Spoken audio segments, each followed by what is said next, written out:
Yes, thank you. I now welcome representatives of the Australian Community Future Planning.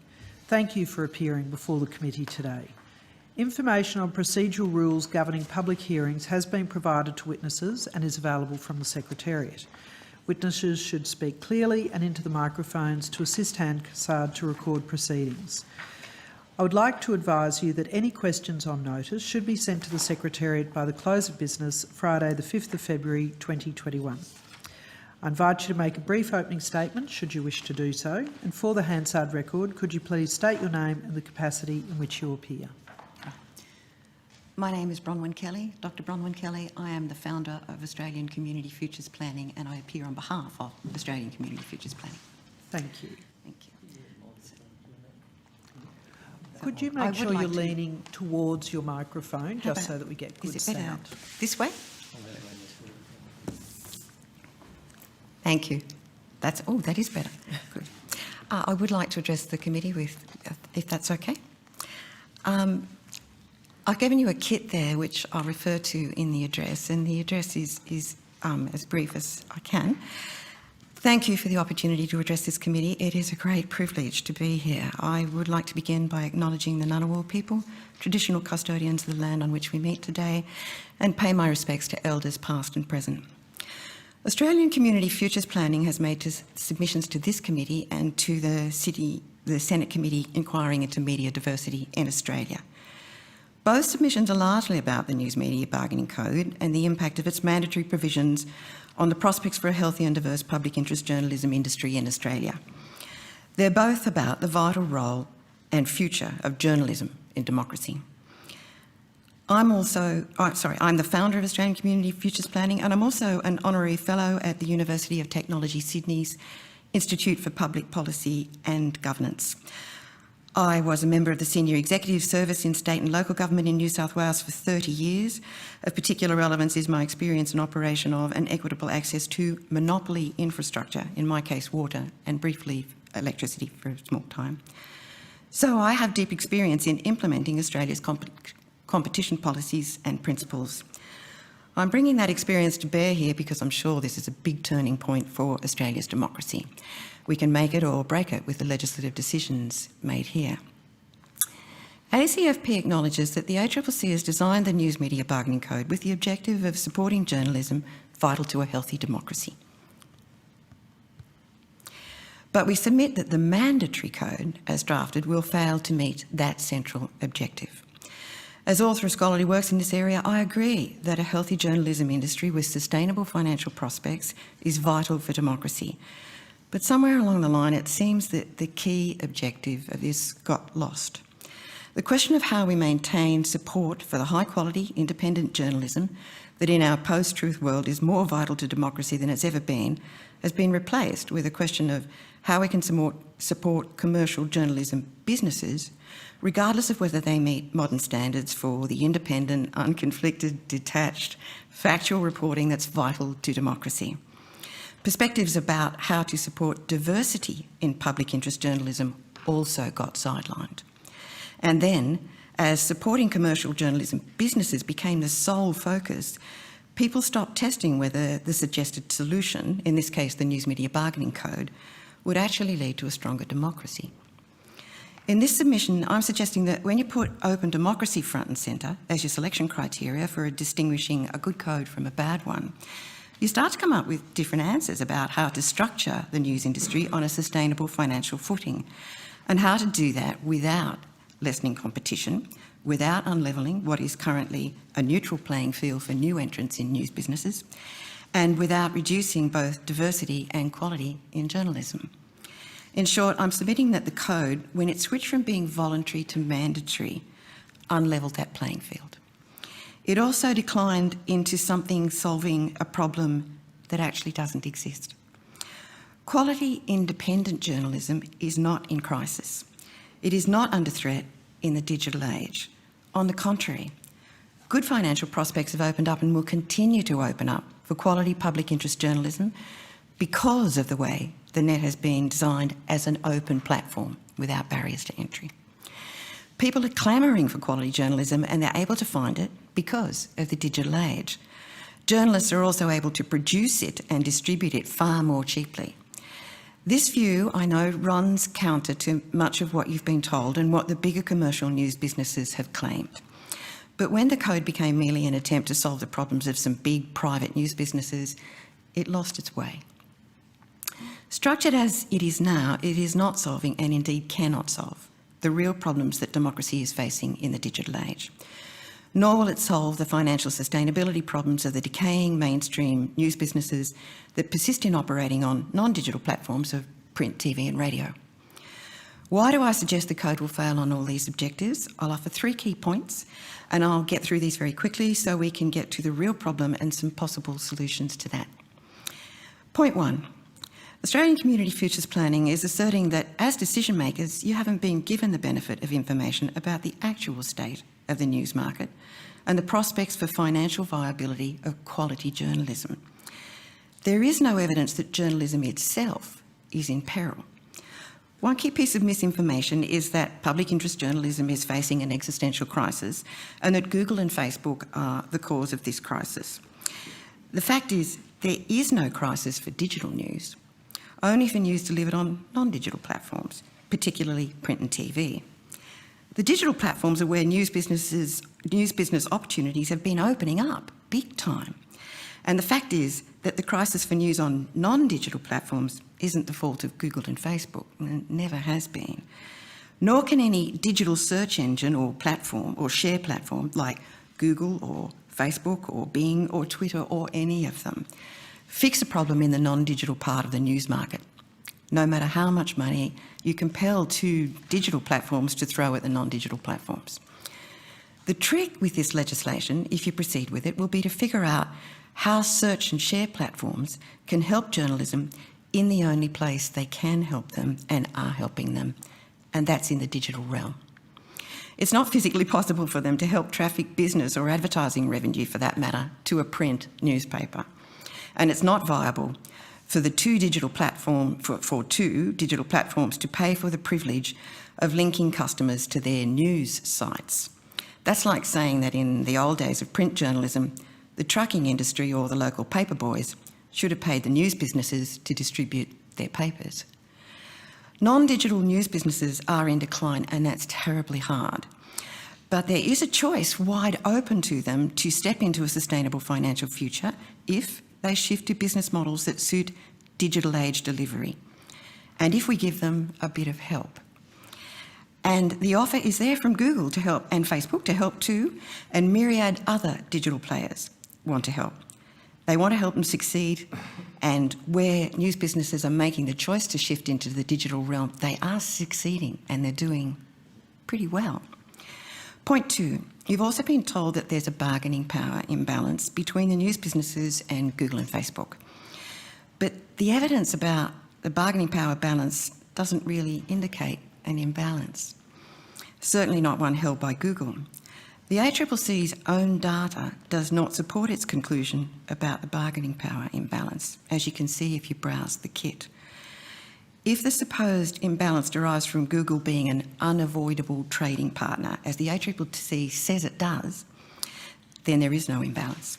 Because as I show in the kit, the ACCC's own data indicate that the news consumers chase their news far more without the assistance of Google than they do with it.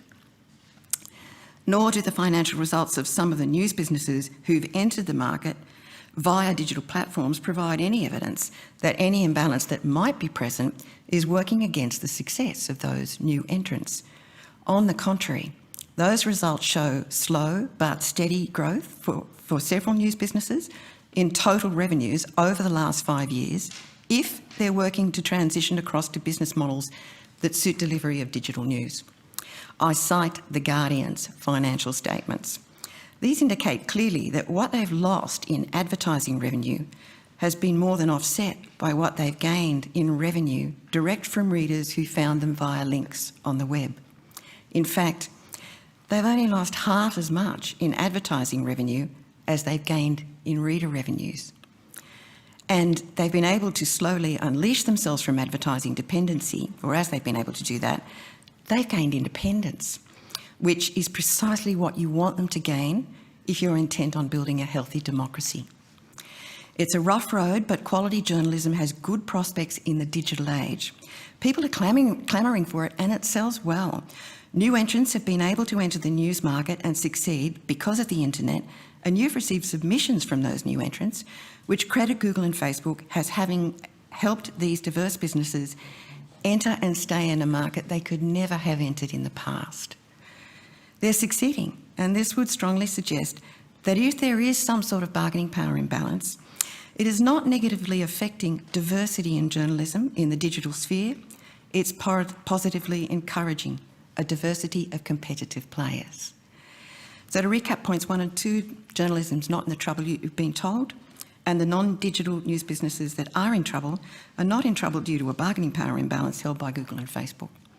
A code designed to correct an imbalance that doesn't exist is pointless. Worse, it will turn the current information market that is structured to help independent news businesses and journalists to compete into a market with more barriers to entry for them. And point 3, finally, the code as designed will also fail because the arbitrator's formula for calculating what must be paid by Google and Facebook to between 100 and 200 news businesses it will fail because of that particular formula in the code. All the notionally available money from Google and Facebook's profits will be eaten up by the big news businesses before the smaller ones even get a look in. The formula is so over the top that it leaves the two targeted digital players with no option but to depart the market. For them, it's not a threat, it's just a commercial reality that if they're going to lose all control over what they have to buy from news businesses and all control over the cost of supplying services to those businesses and all profits, probably, then they must depart the market. In killing the goose expected to lay the golden egg, the formula fails news businesses before it starts. It simply won't work, and it doesn't help to characterise Google and Facebook as the sole culprits or bullies in this whole market transformation. The real threats here started with the conversion of the code to a mandatory, anti-competitive, punitive instrument against two players. Say what we like about Google and Facebook being too big. Yes, they are too big. But it doesn't help if we simply help big news players behave in uncompetitive ways in the information market. It certainly doesn't help democracy if we devise a code that rebuilds barriers to entry for small news businesses. But if the code won't solve the real problems of democracy, how can we help journalism play its part in achieving what was the ACCC's original key objective, the objective of a stronger, open democracy? Okay, in the kit, I've presumed to suggest a dozen things.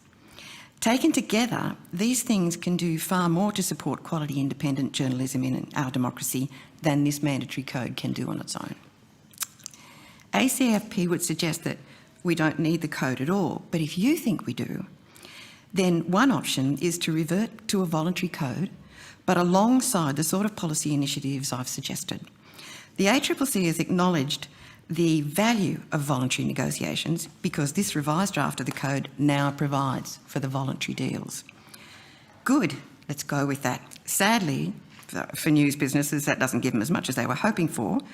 Personally, I'd argue they don't need more, but if you think they do, then I'd point you to number 11 of the 12 steps in the list that I've provided to help journalists play their part in supporting strong, open democracy.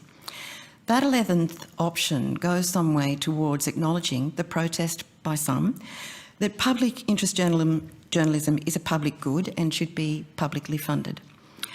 Number 11 offers a framework in which it might be justifiable for taxpayers to fund quality, independent, public interest journalism by private sector news businesses and journalists.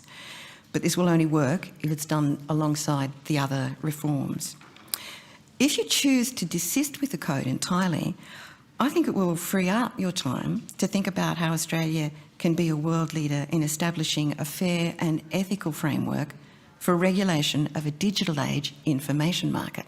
No one's done that yet. Australia could take the lead. I've made a detailed suggestion about that too in ACFP's submission to the Senate inquiry into media diversity, so I'll refer you to that other submission. The 12 suggestions made in the kit that I've given you may not all be to the Senate's taste, although as a combination, I'd submit they could make a marked difference to the health of our democracy. So thank you for inviting me to speak. Thank you very much, Dr. Kelly. That's very comprehensive submission, and thank you for providing the supporting documentation. I'm going to go to Senator Gallagher first. Thank you, Chair. Thank you for your submission, Dr. Kelly. You seem to be at polar odds with the ACCC. So the ACCC is clearly saying that deepest pockets will win an arbitration model that doesn't have their approach. Do you accept that or not? The deepest pockets will win in an arbitration that doesn't have their approach.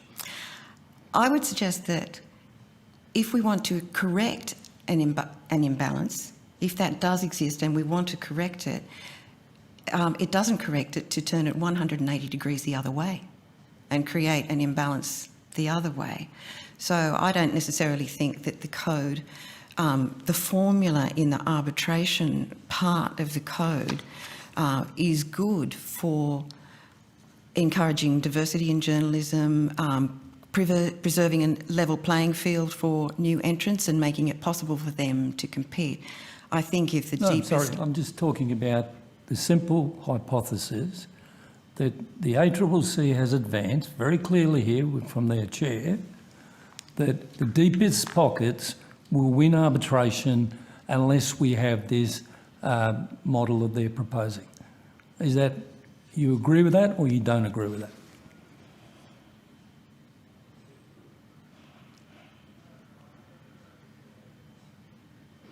No, I don't think I do agree with that. Okay, that's fine. I think a standard arbitration would deliver fair outcomes. What do you think of the developments in jurisdictions like the UK and France? In what particular type of developments? They're more negotiated outcomes, which... Voluntarily negotiated financial agreements between the two. Yeah. I think that they have terrific potential.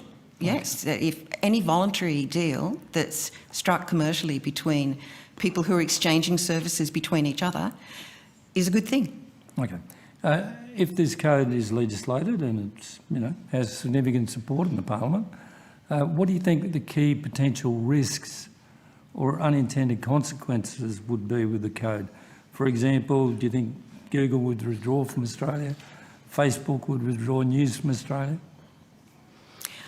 I don't want to be seen to be, and I can't speak for Google and Facebook, but I think it would be important that yes, there is a big risk. I think it is a commercial reality for them that if they lose all control over what they buy and what their costs are, then yes, they will face the commercial prospect of having to leave Australia.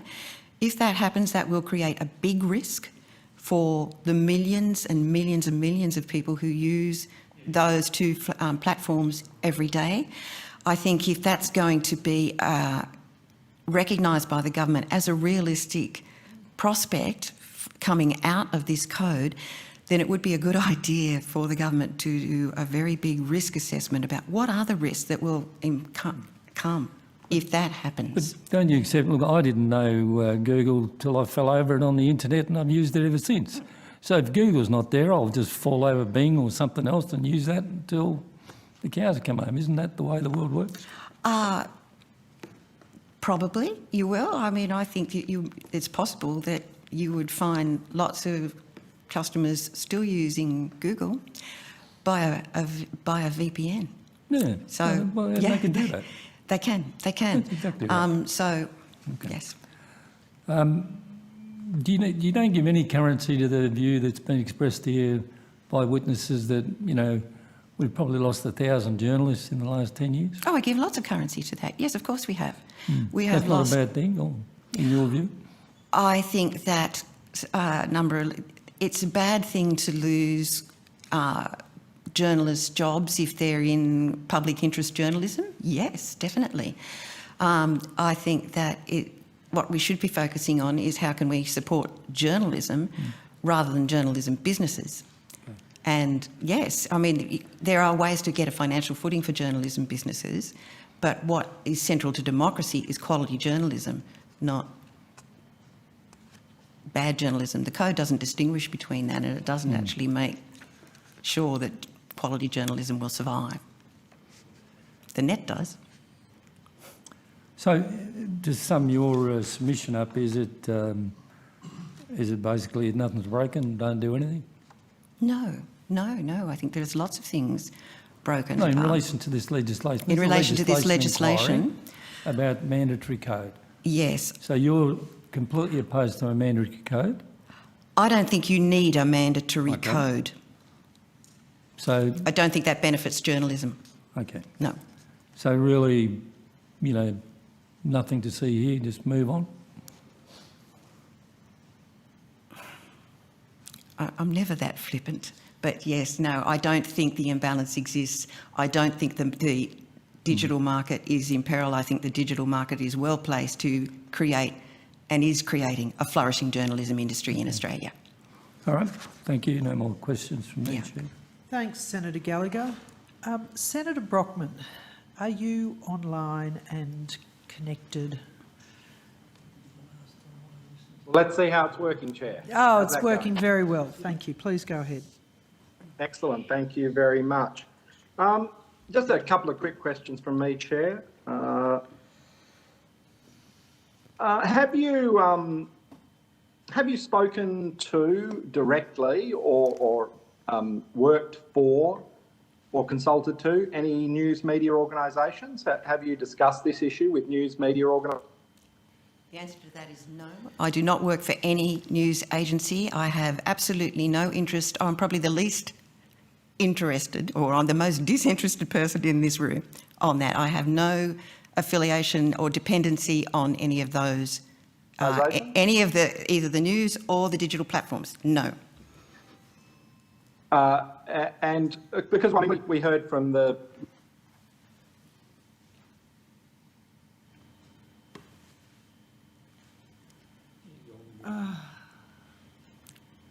Senator Brockman, you have dropped out. I'm going to go to Senator Patrick and come back to you. Okay. Thank you, Chair. Along those sorts of lines, your submission actually doesn't say what your organisation is, how it's funded. news media Yes, Australian Community Futures Plan is a new organisation, only been going since March 2020. It is a community-based organisation slowly starting up to help Australians plan a national future for themselves and develop a long-term plan for Australia, their own long-term plan. So it's a little bit different to developing party political platforms. And I'm giving Australians skills and techniques and resources to be able to develop their own plan for the future. There is no funding provided to Australian Community Futures Planning, and it doesn't seek funding. It is run as a community volunteer organisation, and all contributions of research and resources that it produces are produced by in-kind voluntary contributions. Thank you. It was just missing in your submission, so often helpful. It is in the written one. Yeah. Oh, okay. This is not my submission. Sure. The main submission, yes. Yeah, okay. The evidence the committee received, just talking about advertising, is that Google and Facebook basically have 81% of the market and 19% goes to everyone else. Do you accept that as a fact? I don't think the ACCC's report says that. The evidence that provided to the committee, Mr Sims, I'll just read from his transcript. Google and Facebook have about 81% of the digital advertising market and everyone else has the remaining 19%. That's what he told this committee last week. Well, that must be an update from the digital platform's final report, because there's a very pretty colour graph in there that he produced that doesn't show that at all. The digital advertising market online is about, I think Facebook's got about, I'd have to remember the picture, but it is there in the front part of the platform's inquiry.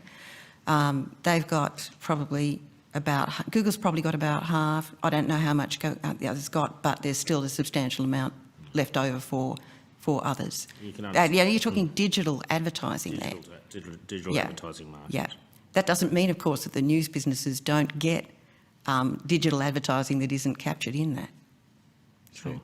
I'm just, as a proposition, Mr. Sims is generally pretty forthright with his evidence to this committee and other committees. So, without going back and checking his own picture, I can't really comment off the top of my head. Well, okay, the proposition that's been put to this committee, not just by Mr. Sims, but by the news media organisations, is that that's about the right number. It's a growing number. Do you think that's healthy? Have two entities taking 81% of the digital advertising market? Are you in favour of monopolies? No, I'm not in favour of monopolies. I'm in favour of fair competition being provided through monopolies. So if there needs to be an adjustment to allow people to compete for that, whatever advertising is available, fine, no problem with that. However, I would suggest that it's not healthy for journalism to depend entirely on advertising, and that it produces conflicts of interest that are not healthy for journalism itself. So, yes. Sure. It's just, in some sense, you are doing what others are doing, including us, in conflating a couple of issues.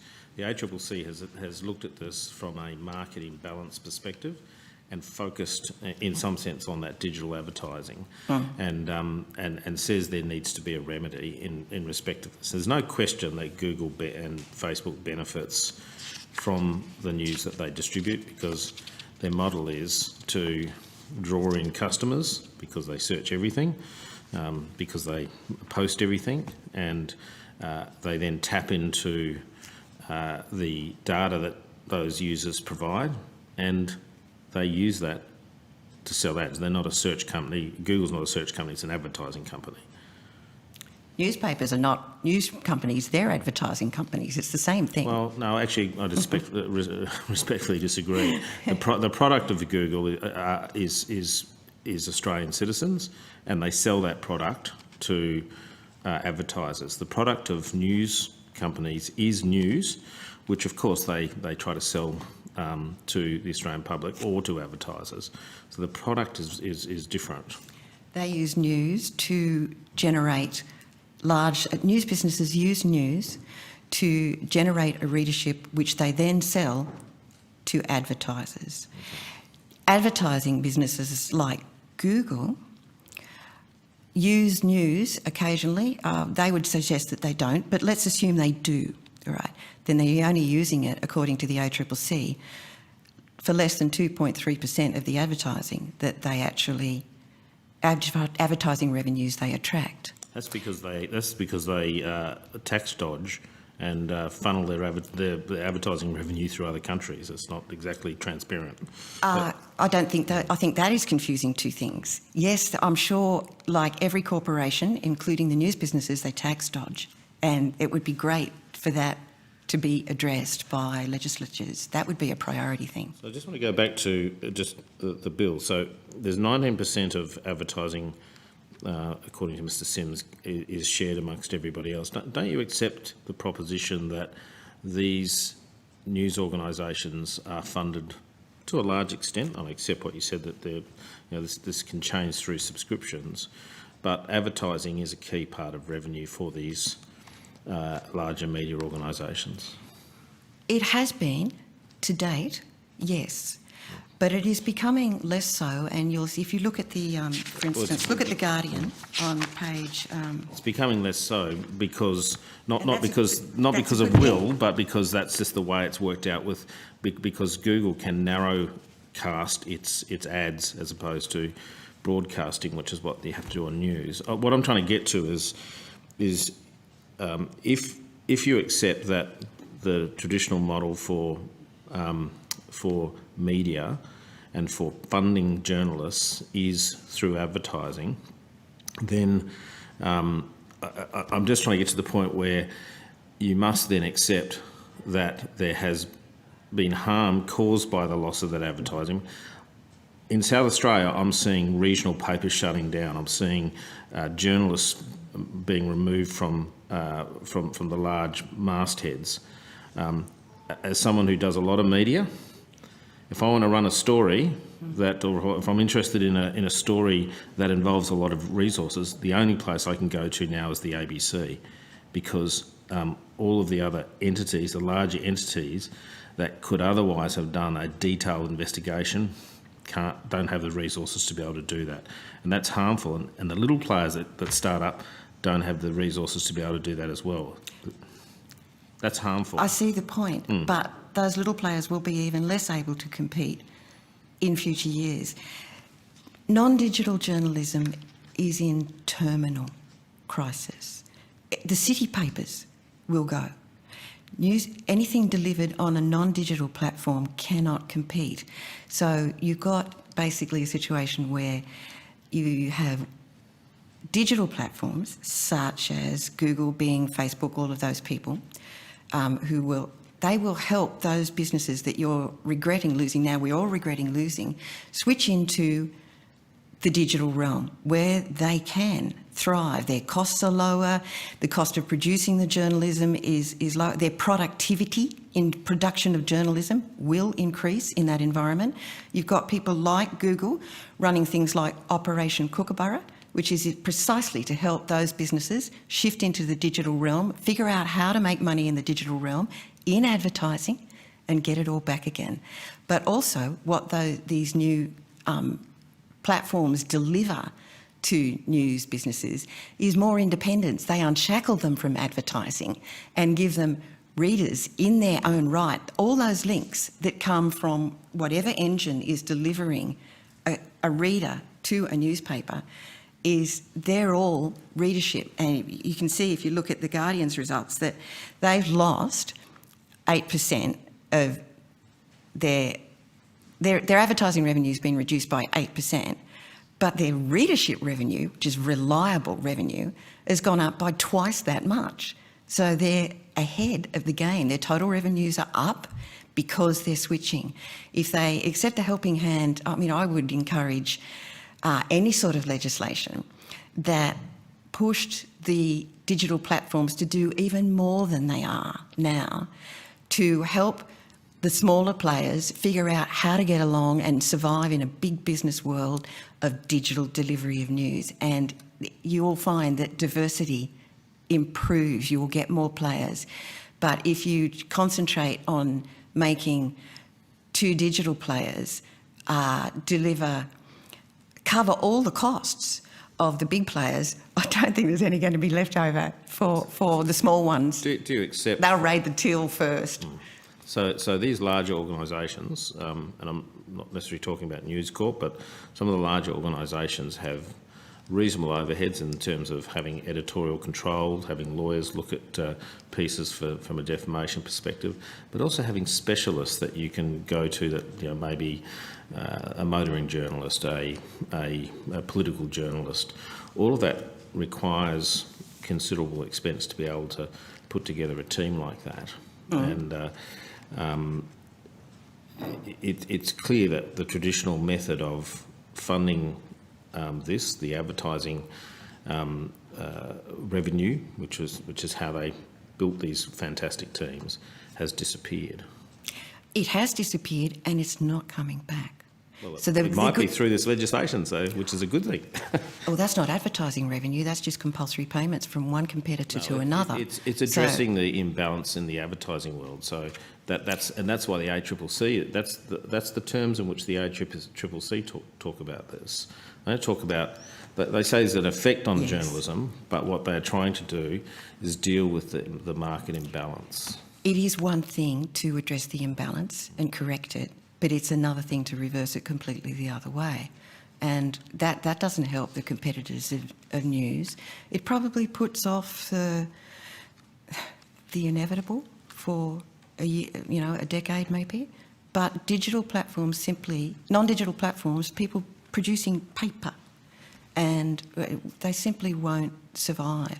It is so much more efficient for everybody to have their news delivered digitally. Smaller players can succeed very well. A big diversity of smaller players can succeed very well, and they are succeeding.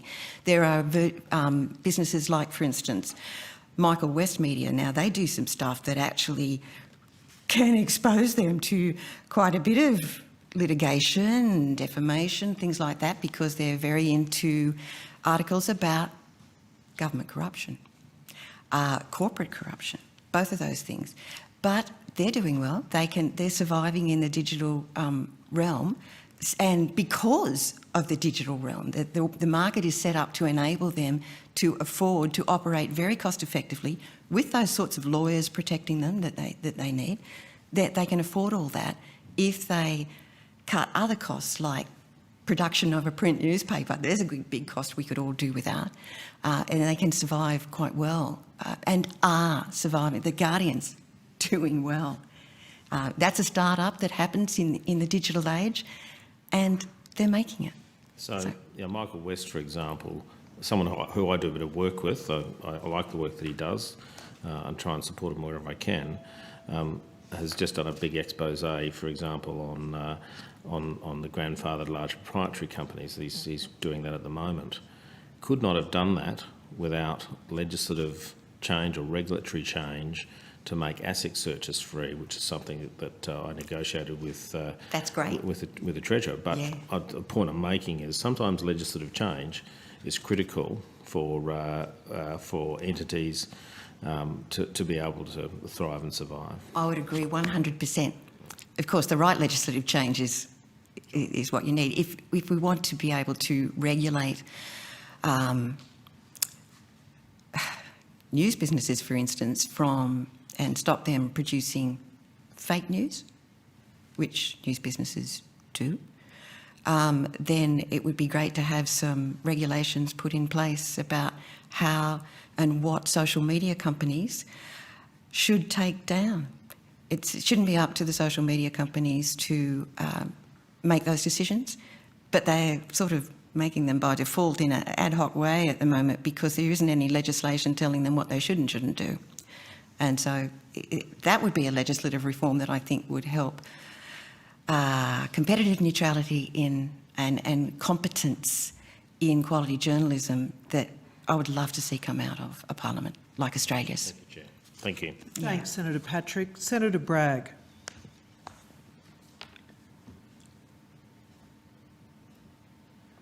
You may still be on mute, Senator Bragg. Terrific. How's that? Is that going to work? That's perfect. Thank you. Great, thank you. Dr. Kelly, just wanted to ask you a few questions. I guess the first is, despite the findings of the digital platforms inquiry, you have a very different view as has been canvassed this morning. So you think the issue of a bargaining power imbalance is a fallacy. So I guess I'm interested in the evidence you're going to put forward to back that up, given this digital platforms inquiry is regarded as world leading. The evidence I'm going to put forward is the ACCC's own evidence. I'm afraid you don't have a kit in front of you, Senator Bragg, so apologies for that. But the other senators could open to page 6. What that is showing on page 6 is ACCC's data, which I'm suggesting doesn't support the conclusion that there's a bargaining power imbalance, because the ACCC estimates that if an adjustment is made to allow for usage of publishers' apps, now that means people are accessing their news via the app, not via Google, approximately 26% of referrals to the platforms of print and online-only news media are from Google. And there are 44% of consumers who still pursue their news on the web without using Google, and another 55% who pursue their news via newspapers. Now, that means that, at best, Google is only getting in only getting into the value chain 26% of the time. So 75 or 74% of the time we seek news by means other than Google. Now, if Google is meant to be some sort of bargaining power, unique thing that the news businesses can't bypass, well, they're bypassing it quite a lot, according to the ACCC. And so they're not unavoidable trading partners. They're being avoided more than they are used. So I'm only using the ACCC's data to support that. But even if that's correct, that there is a massive bargaining power imbalance, what I'm saying is that, just pardon me for a second. But I think, just so we understand your position, so, I mean, are you talking about the whole $9 billion online advertising market, or are you just referring to display advertising? I'm just referring to the ACCC's data that shows that Google is not an unavoidable trading partner. And that's the reason the ACCC says there's a bargaining power imbalance, because they're an unavoidable trading partner. They're not. They're avoided, according to the ACCC, more than they're used. But I can see that people have this view. Certainly Rod Sims has been quoted as saying there's a massive imbalance. But if that's working, that massive imbalance is working in Google's favour, it doesn't follow that a mandatory code which shifts the imbalance massively the other way in favour of commercial news businesses is a step that's consistent with competition principles. And it's not capable of sustaining a financial future for any journalism, let alone genuine public interest journalism. It simply pushes it simply takes away an organisation or pushes them out of the country that is actually helping lots of news businesses thrive, and they are doing well in the digital age because they're non-digital. I think this is an important point, Dr. Kelly. So, are you talking about the total market here, or just display advertising when you talk about the data you're wanting to unpick or dispute? I'm talking about the extent to which Google is used by consumers to create a value chain for news businesses that they can then monetise. It's not about the percent of the advertising market that the news businesses get versus what the digital platforms get. I don't think that that market is. I mean, the news businesses aren't entitled to, 100% of that market. And they're never going to get it again, because they don't have a monopoly anymore over advertising. They're too expensive. People don't want to use them. Companies don't want to use them. They want to use the digital providers. And so when news businesses get into digital, then they do really well on both advertising, and they do even better on income from readership. So it isn't really a question about whether Google and Facebook are these really big bad guys because they take all the advertising. I don't think they're actually doing that, and they're not using content to take away what is rightly the property of old advertising businesses. They're making it possible for everyone to compete to get a slice of that, and increasing the advertising exposure and possibilities for those news businesses. That is what the voluntary deals are about at the moment. And if you set up conditions in the legislation that enable those voluntary deals to go ahead to the satisfaction of both parties, then the advertising revenue for those new digital news businesses will grow again, and journalism will thrive. Senator But you might have to make this your last question, please. Yeah, okay, sure. Thank you. But it'll just be the same question again, because we don't seem to be able to get to the answer. I mean, I guess the guts of your argument is that the ACCC is wrong. All the organisations, the significant organisations around the world which have been looking at this on behalf of different governments have made a mistake, and that there isn't a huge market power being exercised by the platforms.